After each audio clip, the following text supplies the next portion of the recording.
Good morning and welcome to the VSA Capital 5-Minute Morning Miner. It's Friday the 9th of June.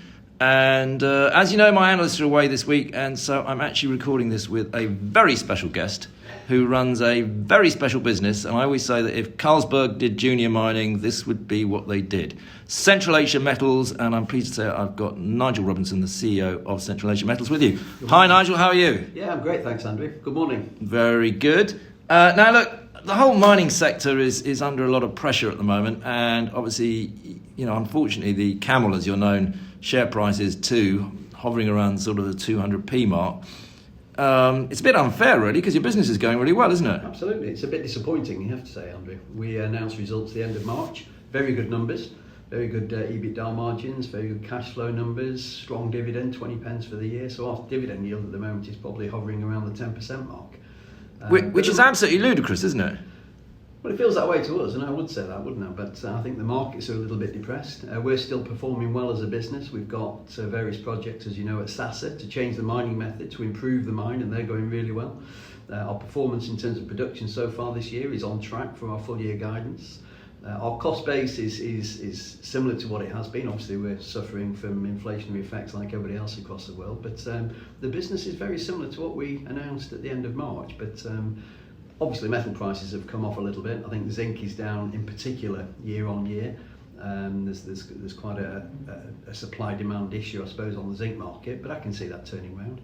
And likewise, copper. I think copper's a wee bit depressed at the moment, but the story for copper remains the same, longer term, medium term, whatever term we're talking about, and most people still remain very bullish about the copper market, and we do too, so we think things will turn around. But also, it's not about 1 year's performance, to be honest. If you look back 10 years, your track record over 10 years is really quite phenomenal. You just kept doing it better and better and better. You're now de-geared, you're net cash, you know, creating pretty good profits. It doesn't really matter whether they're a little bit up or down. That depends a little bit on commodity prices and things. You know, the market is being pretty harsh for a company that's clearly got an incredible track record.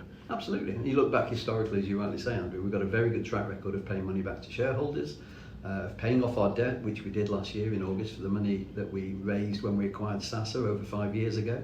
So we have no debt now, we are paying good dividends, and we got two very strong cash flowing assets in SASA in North Macedonia and Kunrad in Kazakhstan, obviously, producing the base metals that everybody needs for the future. So we're bullish, we're confident about the future. We know things will turn around in the markets and people will appreciate that these metals are required in numbers in the future, and we're producing them at low costs. So we're confident for the future. So you're sitting in this strong position.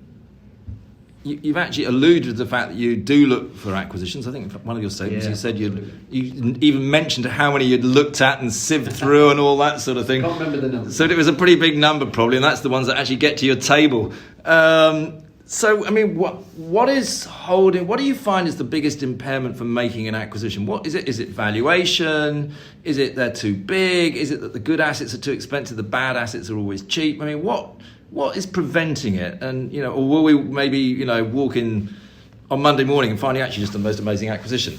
Well, one would like to think so, but I mean, it's difficult, as you know, I think, Andrew, you're in that game in terms of looking for the right opportunity, the right country, the right stage of development, the way it's been engineered. So we do look at lots of opportunities. I think we are in a strong position to acquire something. You know, currently we are looking at opportunities, and with the market being depressed, one would hope that the valuations come down. But in the key metals that we're talking about here, base metals, zinc and copper in particular, should I say, people still expect a good valuation on those assets. So I think there's a dearth of those assets, which ultimately will feed through to the price, undoubtedly. And we're confident we will get something in the near future that's going to add to the business, because we do recognise that you know, our assets are finite.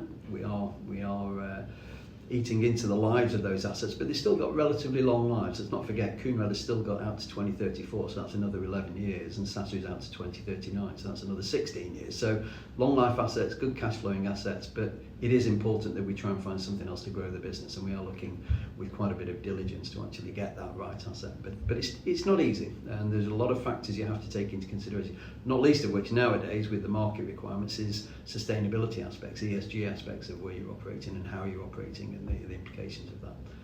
And I mean, your financial position, you can actually do quite a big acquisition without necessarily having to even issue paper, so people shouldn't be worrying about that. No, and we clearly would use. We haven't got the most efficient balance sheet at the moment. I think it's fair to say we've paid off all the debt, and so we have no debt on the balance sheet. That is a strength and in some ways a weakness. We view it as a strength at the moment because we believe our banks would support us in the next transaction. So I think we've got quite a bit of firepower that we could use in the future for the right acquisition to make sure that we do get the right acquisition.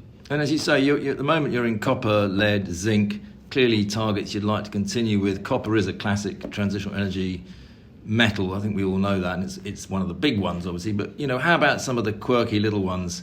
You must see a few opportunities there. Actually. Yeah, we do. But I think we have. I've said this to you before in the past. I think, Andrew, our base is those base metals. Copper and zinc primarily, and lead often goes with zinc, as you know. But some of the future-facing metals, the battery metals as we call them, I think we've done quite a bit of research on it and recognise it's not necessarily our skill set, but we'd be interested to maybe get involved with a partner. Whereby we can use our financial strength, our track record in the city to support a business to grow into the future in what will be the future markets. So would it be fair to say, this is the 5-minute morning minus, so it's a very quick sort of podcast, would it be fair to sum up, anybody looking at you today, look, actually as a new shareholder, you can come in and buy it, you're going to get a 10% income, hopefully that'll continue, there's no reason particularly why it shouldn't, although you do have a dividend policy that, but it should. So even if the share price short term went down a bit, it doesn't really matter because you're getting that income in, which is, thank you very much, very nice return. I think if everybody could get a 10% return annually, they'd be pretty happy at the moment. But actually longer term, you will do something that will probably send the share price, who knows, back to your sort of highs of nearer £4 before. And so it's a sort of almost, nothing is risk-free in this world, but your downside is very protected. It's a stock that actually you can buy, put in the back of your portfolio and not worry too much. I think you phrased it very well, and we'd like to think that as a management team, clearly. And the mining business, as everybody knows, is long term. It's also cyclical, and at the moment we're just going through a rough period. We are obviously very closely aligned in terms of share price to the metal prices. We can't do anything about that. It's a strange industry, isn't it, whereby the value of the product that you produce is determined by other people and not you as a business. But we've always taken that, and we've always accepted that. But we are very low cost, and therefore when the market does turn around, we're in a good position. And even though the market prices on some of the metals we produce are a little bit subdued at the moment, we're quite well protected in that regard. So we're a safe business, and we think there's a good future for the business in terms of what we do, and hopefully for some growth in the near term. Nigel, I've almost convinced myself that I just should stop this podcast and go and buy stock myself, because it is compelling. But look, thanks for the quick chat. Much appreciated. Always good to talk to you.